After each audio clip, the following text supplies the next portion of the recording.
ಹರೇ ಕೃಷ್ಣ. ಇಲ್ಲಿ ತನಕ ವಾಲ್ಮೀಕಿ ರಾಮಾಯಣದಿಂದ ಹನುಮಂತನ ಗುಣಗಾನ ವೈಭವಗಳನ್ನು ಶ್ರವಣ ಮಾಡಿದ್ದೇವೆ. ಈಗ ಗ್ರಾಮ ಕಥೆಗಳು ಹಾಗೂ ಶುದ್ಧವಾದ ಭಕ್ತಾದಿಗಳು ಆಚಾರ್ಯರು ಹನುಮಂತನ ಲೀಲೆಗಳನ್ನು ವೈಭವವನ್ನು ವರ್ಣಿಸಿದ್ದಾರೆ. ಅದರ ಬಗ್ಗೆ ಕೇಳೋಣ. ಒಮ್ಮೆ ಶ್ರೀರಾಮಚಂದ್ರ ಸುಮಾರು 3-4 ವರ್ಷ ಆಗಿದ್ದಾಗ ಒಬ್ಬ ಜ್ಯೋತಿಷ್ಯ ಅಯೋಧ್ಯೆಯನ್ನು ಪ್ರವೇಶ ಮಾಡ್ತಾನೆ. ತುಂಬ ಸುಲಭವಾಗಿ ಜನರ ಜ್ಯೋತಿಷ್ಯನ ಹೇಳಲಿಕ್ಕೆ ಶುರು ಮಾಡ್ತಾನೆ. ಮಕ್ಕಳ ಜ್ಯೋತಿಷ್ಯ ಹೀಗೆ ಬಾಯಿ ಮಾತಿನಿಂದ ಊರೆಲ್ಲ ಹರಡುತ್ತೆ. ಈ ಜ್ಯೋತಿಷ್ಯ ತುಂಬ ಚೆನ್ನಾಗಿ ಭವಿಷ್ಯ ನುಡಿತಾ ಇದ್ದಾನೆ ಅಂತ ಹೇಳಿ ಅನೇಕ 100 ಜನ 1000 ಜನ ಬಂದು ಸೇರ್ಲಿಕ್ಕೆ ಶುರು ಮಾಡಿದ್ರು. ಆದರೆ ಈ ಜ್ಯೋತಿಷ್ಯ ಒಂದು ಗುಪ್ತವಾದಂತಹ ಯೋಚನೆಯಿಂದ ಅಯೋಧ್ಯೆ ಪ್ರವೇಶ ಮಾಡಿದ್ದ. ಅವನ ಕಣ್ಣುಗಳು ಅಯೋಧ್ಯದ ರಾಜಮನೆ ಕಡೆ ನೋಡ್ತಾ ಇತ್ತು. ಆ ಅರಮನೆ ಒಳಗಿರುವಂತಹ ಒಂದು ಐಶ್ವರ್ಯ ನೋಡಬೇಕು ಅಂತ ಜ್ಯೋತಿಷ್ಯ ಪ್ರವೇಶ ಮಾಡಿದ್ದ. ಹೀಗೆ ಸುದ್ದಿ ಹಾಡ್ತಾ ಅರಮನೆಯ ಬಾಗಿಲನ್ನು ಪ್ರವೇಶ ಮಾಡಿತು. ರಾಣಿಯರಿಗೆ ಸುದ್ದಿ ಸಿಕ್ತು, ಅದೊಬ್ಬ ಜ್ಯೋತಿಷ್ಯ ತುಂಬ ಚೆನ್ನಾಗಿ ಭವಿಷ್ಯವನ್ನು ಹೇಳ್ತಾ ಇದ್ದಾನೆ. ಅದರಿಂದ ರಾಣಿಯರು ಕೂಡ ಮಕ್ಕಳ ಭವಿಷ್ಯನ ಕೇಳಲಿಕ್ಕೋಸ್ಕರ ಆ ಜ್ಯೋತಿಷ್ಯ ಅರಮನೆಗೆ ಬರಬೇಕು ಅಂತ ಹೇಳಿ ಸೈನಿಕರ ಮೂಲಕ ಸಂದೇಶ ಕಳಿಸ್ತಾರೆ. ಹಾಗೆ ಸೈನಿಕರು ಬಂದು ಆ ಜ್ಯೋತಿಷ್ಯನಿಗೆ ಸಂದೇಶವನ್ನು ತಿಳಿಸ್ತಾರೆ ಅರಮನೆಗೆ ಬರಬೇಕು ಅಂತ. ಆ ಜ್ಯೋತಿಷ್ಯ ಸಂತೋಷ ಪಡ್ತಾನೆ. ತಾನು ಬಂದಿದ್ದ ಉದ್ದೇಶ ಈಗ ಪೂರ್ಣ ಆಗಲಿದೆ ಅಂತ ಹೇಳಿ ಅರಮನೆಯ ಕಡೆ ನಡೆಯಲಿಕ್ಕೆ ಶುರು ಮಾಡ್ತಾನೆ. ಆ ಜ್ಯೋತಿಷ್ಯ ಬೇರೆ ಯಾರೂ ಅಲ್ಲ, ಸ್ವಯಂ ಭಗವಂತ ಶಿವ. ಭಗವಂತ ರಾಮಚಂದ್ರನ ದರ್ಶನ ಪಡಿಬೇಕು ಅಂತ ಉತ್ಸಾಹದಿಂದ ಬಂದಿದ್ದ. ಅರಮನೆ ಪ್ರವೇಶ ಮಾಡ್ತಾ ಇದ್ದ ಹಾಗೆ ರಾಮಚಂದ್ರ ಹಾಗೂ ಅವನ ತಾಯಿ ಕೌಶಲ್ಯ ದರ್ಶನ ಆಗುತ್ತೆ. ಶಿವನ ಮೈ ರೋಮಾಂಚನಗೊಳ್ಳುತ್ತೆ, ಹೃದಯ ಹರ್ಷದಿಂದ ಕುಣಿದಾಡುತ್ತೆ. ಹೀಗೆ ಆ ರೂಪವನ್ನು ನೋಡ್ತಾ ಸಂತೋಷ ಪಡ್ತಾ ಇದ್ದ ಹಾಗೆ ಮುಂದೆ ಏನಾಗುತ್ತೆ ಅನ್ನೋದು ಶಿವ ಚಿಂತನೆ ಮಾಡಲಿಲ್ಲ. ಕೌಶಲ್ಯದೇವಿ ಮೆತ್ತಗೆ ರಾಮಚಂದ್ರನ ಬೆನ್ನನ್ನು ತಟ್ಟುತ್ತಾಳೆ. ಆಗ ರಾಮಚಂದ್ರ ಸೀದಾ ಬಂದು ಶಿವನ ಪಾದಗಳನ್ನು ಮುಟ್ಟಿ ನಮಸ್ಕಾರ ಮಾಡ್ತಾನೆ.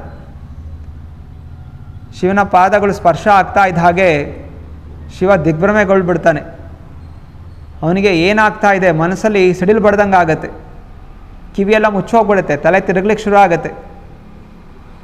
ನಾನು ಭಗವಂತನ ದರ್ಶನ ಮಾಡಬೇಕು ಅಂತ ನಾನು ಬಂದರೆ ಭಗವಂತ ಒಂದು ನನ್ನ ಪಾದಗಳನ್ನು ಮುಟ್ಬಿಟ್ನಲ್ಲ ಅಂತ ಹೇಳಿ ಅವನು ದಿಗ್ಭ್ರಾಂತನಾಗಿ ಹಾಗೇ ಕೂತ್ಕೊಂಡ್ಬಿಟ್ಟ. ಸ್ವಲ್ಪ ಸಮಯದ ನಂತರ ಅರಮನೆಯಿಂದ ಆಚೆ ಬರ್ತಾನೆ.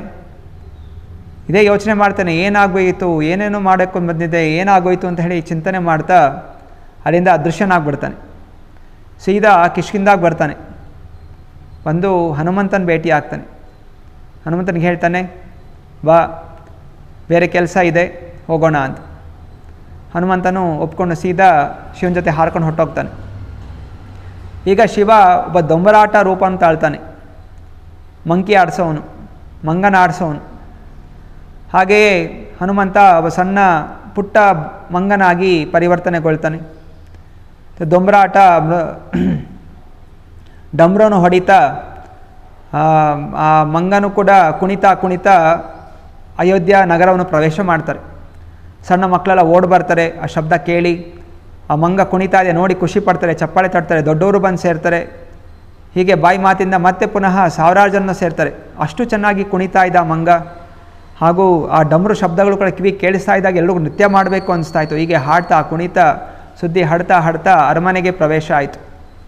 ಮತ್ತು ಎಲ್ಲ ಯುವರಾಜರು ನಾವು ಮಂಗನಾಟ ನೋಡಬೇಕು ಅಂಥೇಳಿ ಅವರು ಇಚ್ಛೆ ಪಡ್ತಾರೆ. ಹಾಗೆ ರಾಣಿ ರಾಜ ಎಲ್ಲರೂ ಕೂಡ ಅರಮನೆ ಬಾಗಿಲಿಂದ ಹೊರಗೆ ಬರ್ತಾರೆ. ಇದೇ ಸಮಯಕ್ಕೋಸ್ಕರ ಶಿವ ಕಾಯ್ತಾ ಇದ್ದ, ಹನುಮಂತ ಕಾಯ್ತಾ ಇದ್ದ. ಯಾವಾಗ ಮತ್ತೆ ಪುನಃ ಯುವರಾಜರು ರಾಮಚಂದ್ರ, ಲಕ್ಷ್ಮಣ, ಭರತ, ಶತ್ರುಘ್ನ ದರ್ಶನ ಪಡಿತಾರೆ, ಅವರ ಹೃದಯ ಕರಗೋಗುತ್ತೆ, ಅವರ ಮೈ ರೋಮಗಳು ನಿಂತೋಗುತ್ತೆ. ಮತ್ತು ಆ ಬಾಲಕರು ಇವರು ನೋಡಿ ಚಪ್ಪಾಳೆ ತಟ್ಟೋಕ್ಕೆ ಶುರು ಮಾಡ್ತಾರೆ. ಅವ್ರು ಚಪ್ಪಾಳೆ ತಡೆದುಕೊಂಡು ಇವರು ಇನ್ನೂ ಉತ್ಸಾಹದಿಂದ ಡಮರು ಹೊಡಿತಾರೆ. ಮಂಗ ಆ ಕಡೆ ಈ ಕಡೆ ಕುಣಿದಾಡ್ತಾನೆ. ಹೀಗೆ ಸುಮಾರು ಹೊತ್ತು ಕಳೆಯುತ್ತೆ. ಎಲ್ಲರೂ ಸಂತೋಷ, ಎಷ್ಟು ಸುಂದರವಾದ ನಾದ, ಎಷ್ಟು ಸುಂದರವಾದ ದೊಂಬರಾಟ ಅಂತ ಹೇಳಿ ಎಲ್ಲ ಚಪ್ಪಾಳೆ ತಟ್ತಾರೆ. ಚಿನ್ನದ ನಾಣ್ಯಗಳನ್ನು ಕೊಡ್ತಾರೆ.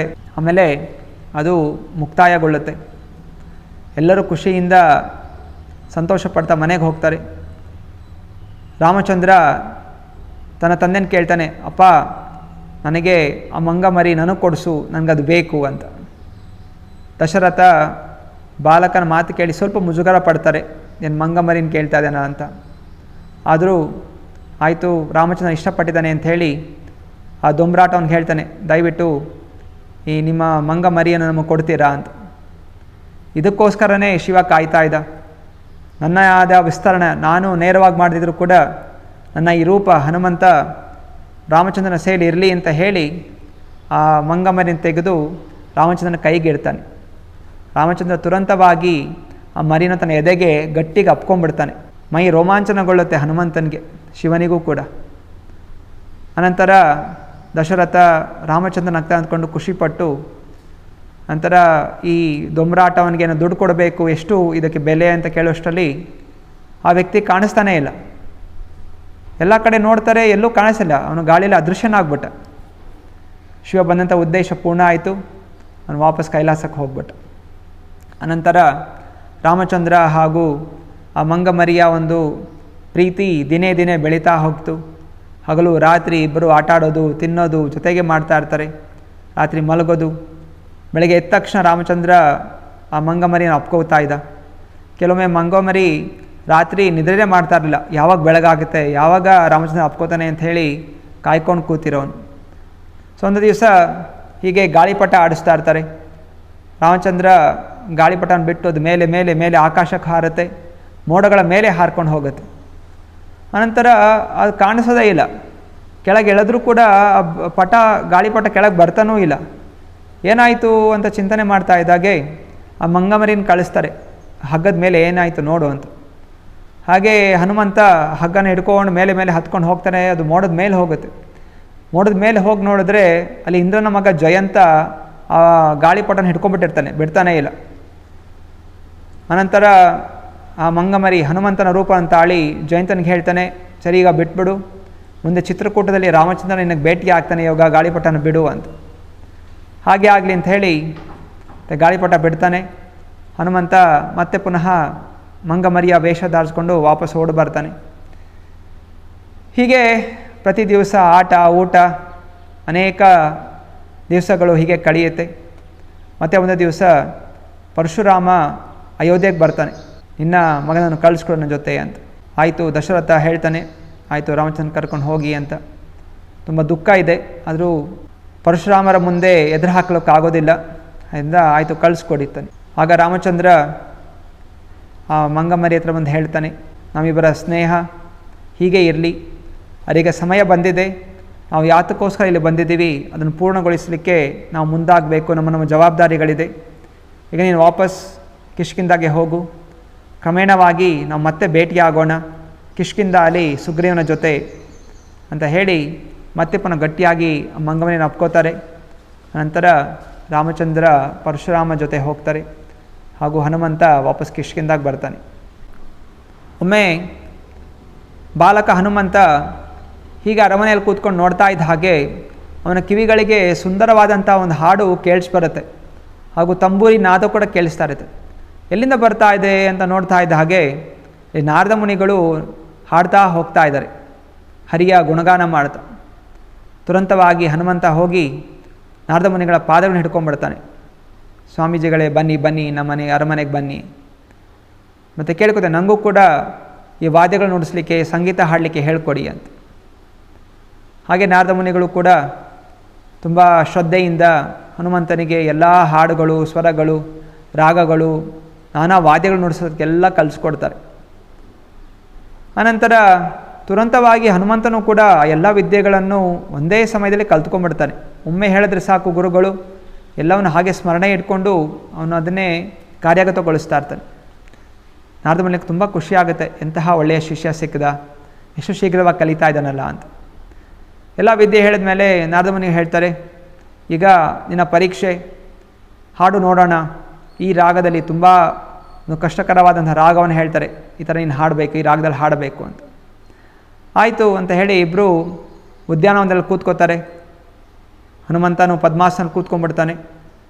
ನಾರದ ಮುನಿಗಳು ಕೂಡ ತಮ್ಮ ವೀಣೆಯನ್ನು ಪಕ್ಕದಲ್ಲಿ ಒಂದು ಕಲ್ ಮೇಲಿಟ್ಟು ಅವರು ಕೂತ್ಕೊಂಡು ಕೇಳಿಸ್ಕೋತಾರೆ. ಹನುಮಂತ ಕಣ್ಣು ಮುಚ್ಕೊಂಡು ಪ್ರಾರ್ಥನೆ ಮಾಡಿಕೊಂಡು ತುಂಬ ಮೃದುವಾಗಿ ಹಾಡಲಿಕ್ಕೆ ಶುರು ಮಾಡ್ತಾನೆ. ಹೀಗೆ ರಾಗ ರಾಗ ಜೋರಾಗಿ ಹೋಗ್ತಾ ಇದ್ದ ಹಾಗೆ ಸುತ್ತಮುತ್ತ ಇರುವಂತಹ ಮರಗಳು ಹೂವನ್ನು ಸುರಿಸಲಿಕ್ಕೆ ಶುರು ಮಾಡ್ತಾರೆ. ಎಲ್ಲ ಪ್ರಾಣಿ ಪಕ್ಷಿಗಳು ಕೂಡ ಮೈಮರೆತು ಅವರು ಈ ಸುಂದರವಾದಂತಹ ಒಂದು ಸ್ವರಗಳನ್ನು ಕೇಳ್ತಾ ಅವರು ಕೂಡ ಅಲ್ಲೇ ಬಂದು ಕೂತ್ಕೊಂಡ್ಬಿಡ್ತಾರೆ. ಆ ರಾಗ ಎಷ್ಟು ಆಳವಾಗಿತ್ತು ಅಂತ ಹೇಳಿದ್ರೆ ಆ ಸುತ್ತಮುತ್ತ ಕಲ್ಲುಗಳು ಕೂಡ ಕರಗಲಿಕ್ಕೆ ಶುರು ಆಗಿಬಿಡುತ್ತೆ. ನಾರದ ಮುನಿಗಳು ಕೂಡ ಕಣ್ಣು ಮುಚ್ಚಿಕೊಂಡು ಆ ಕಿವಿಯಲ್ಲಿ ಆನಂದವೋ ಆನಂದ ಕಣ್ಣು ಮುಚ್ಕೊಂಡು ಕೇಳಿಸ್ಕೊಳ್ತಾ ಇರ್ತಾರೆ. ಅನಂತರ ಸ್ವಲ್ಪ ಹೊತ್ತಾದಮೇಲೆ ಹನುಮಂತ ಹಾಡೋದನ್ನು ಪೂರ್ಣಗೊಳಿಸ್ತಾನೆ. ನಾರದ ಮುನಿಗಳನ್ನ ಕೇಳ್ತಾರೆ, ಹೇಗಿತ್ತು ಗುರುಗಳೇ? ನಾರದ ಮುನಿಗಳು, ಅದ್ಭುತ, ಮೈ ರೋಮಾಂಚನ ಆಗೋಯ್ತು, ಎಷ್ಟು ಸುಂದರವಾಗಿ ಹಾಡಿದ್ಯಾ, ಭಲೆ ಭಲೆ ಅಂತ ಹೇಳಿ ಗುಣಗಾನ ಮಾಡ್ತಾರೆ. ಆಯಿತು, ನಾನು ಬಂದಿರುವಂತಹ ಸಮಯ ಮುಗೀತು, ನಾನು ಹೋಗ್ತೀನಿ ಅಂತ ಹೇಳಿ ನಾರದ ಮುನಿಗಳು ತಮ್ಮ ವೀಣೆಯನ್ನು ತಗೊಳ್ಳೋಕೆ ಹೋಗ್ತಾರೆ. ಆ ವೀಣೆ ಬರ್ತಾನೇ ಇಲ್ಲ. ಯಾಕೆ ಅಂತ ಹೇಳಿದ್ರೆ ಆ ಕಲ್ಲು ಕರಗಿತ್ತು. ಹನುಮಂತ ಹಾಡಬೇಕಾದ್ರೆ ಆಗ ವೀಣೆ ಅದ್ರ ಒಳಗಡೆ ಸೇರ್ಕೊಂಡ್ಬಿಡ್ತು. ಮತ್ತು ಹಾಡು ನಿಲ್ಲಿಸಿದಾಗ ಮತ್ತೆ ಪುನಃ ಅದು ಗಟ್ಟಿ ಆಗೋಯ್ತು ಕಲ್ಲು. ಈಗ ನಾರದ ಮುನಿ ಹನುಮಂತನ ಕೇಳ್ತಾರೆ, ಹನುಮಂತ ದಯವಿಟ್ಟು ನನ್ನ ವೀಣೆ ವಾಪಸ್ ಕೊಡಿಸು, ಹಾಡು ತಿರ್ಗಾ ಅಂತ. ಅರೀಗ ಹನುಮಂತ ಒಂದು ರೀತಿ ಬೇರೆ ಥರ ನಗ್ಲಿಕ್ಕೆ ಶುರು ಮಾಡ್ದ. ನಗ್ತಾ ನಗ್ತಾ ಹಿಂದೆ ಓಡ್ಲಿಕ್ಕೆ ಶುರು ಮಾಡ್ದ.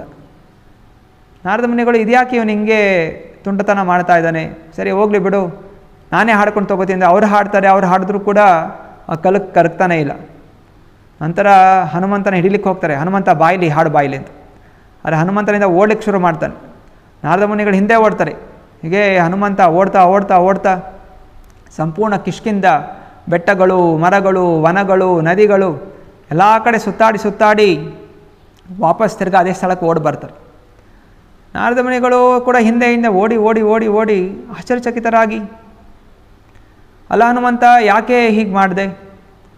ಮತ್ತೆ ಪುನಃ ಇದೇ ಜಾಗಕ್ಕೆ ಬಂದಿದ್ದೀವಿ, ಯಾಕೆ ನೀನು ಅಟ್ಟಿಸ್ಕೊಂಡು ನಾನು ಬಂದೆ, ನೀನು ಯಾಕೆ ಹಂಗೆ ಓಡ್ತಾ ಇದೆ ಅಂತ ಪ್ರಶ್ನೆ ಮಾಡಿದಾಗ ಹನುಮಂತ ಹೇಳ್ತಾರೆ, ಹೇ ಗುರುಗಳೇ, ನಮ್ಮ ರಾಜ್ಯ ಇವತ್ತು ಪಾವನ ಆಯಿತು. ನಿಮ್ಮ ಪಾದಧೂಳಿ ನಮ್ಮ ರಾಜ್ಯದ ಎಲ್ಲ ಕಡೆ ಸ್ಪರ್ಶ ಆಯಿತು. ನಮ್ಮ ಇವಾಗ ರಾಜ್ಯ ಸುರಕ್ಷಿತವಾಗಿದೆ, ಎಲ್ಲವೂ ಮಂಗಳಮಯ ಆಯಿತು. ನಮ್ಮ ರಾಜ್ಯಕ್ಕೆಲ್ಲ ನಿಮ್ಮ ಪದಧೂಳಿ ಹೋಗಬೇಕು ಅಂತ ಉದ್ದೇಶದಿಂದ ನಾನು ಹೀಗೆ ಮಾಡಿದೆ. ನನಗೆ ಬೇರೆ ಯಾವುದೂ ದಾರಿ ತೋಚಲಿಲ್ಲ, ದಯವಿಟ್ಟು ಕ್ಷಮಿಸಿ ಅಂತ ಹೇಳಿ ಹನುಮಂತ ಹಾಡ್ಲಿಕ್ಕೆ ಶುರು ಮಾಡ್ತಾನೆ. ಮತ್ತೆ ಪುನಃ ಆ ಕಲ್ಲು ಕರಗುತ್ತೆ ಅಂತ ನಾರದ ಮುನಿಗಳು ವೀಣೆಯನ್ನು ತಗೋತಾರೆ. ಅಂತ ಖುಷಿಯಿಂದ ಎಂಥ ಒಳ್ಳೆಯ ಶಿಷ್ಯ ಅಂತ ಗುಣಗಾನ ಮಾಡ್ತಾ ಅವರು ಬೇರೆ ಲೋಕ ಸಂಚಾರದಲ್ಲಿ ಮುಂದಾಗ್ತಾರೆ. ಹರೇ ಕೃಷ್ಣ.